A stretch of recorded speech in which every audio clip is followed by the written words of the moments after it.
দীর্ঘ সময় দাপিয়ে বেরোনোর পর অবশেষে বন দপ্তরে পাতা খাঁচায় বন্দী হলেন পূর্ণবয়স্ক চিতাবাঘ। এদিন সাত সকালে গয়েরকাটা চা বাগানে 10 নম্বর সেকশনে বিন্নাগুড়ি বন্যপ্রাণ শাখার বনকর্মীদের পাতা খাঁচায় বন্দী হয় গয়েরকাটা চা বাগানের 10 নম্বর সেকশন থেকে একটি পূর্ণবয়স্ক চিতাবাঘ। বন দপ্তর সূত্রে খবর, বেশ কিছুদিন ধরে এই গয়েরকাটা চা বাগানের বিভিন্ন এলাকায় চা শ্রমিকরা চিতাবাঘের আনাগোনা লক্ষ্য করছিল। মাঝে মধ্যেই চা শ্রমিকদের গরু ছাগল নিখোঁজ হয়ে যাচ্ছিল। শুধু তাই নয়, এই চিতাবাঘের হামলায় এই চা বাগানে বেশ কয়েকজন চা শ্রমিক আহতও হয়েছিল।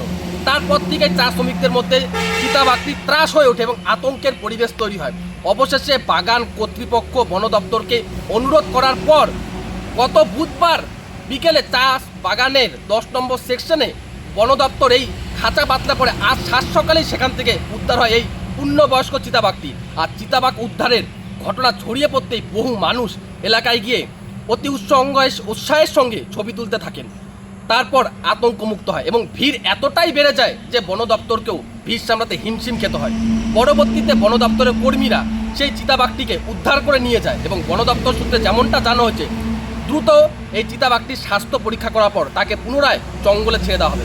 গয়েরকাটা থেকে শুভজিৎ দেবনাথ, কলকাতা টিভি ডিজিটাল।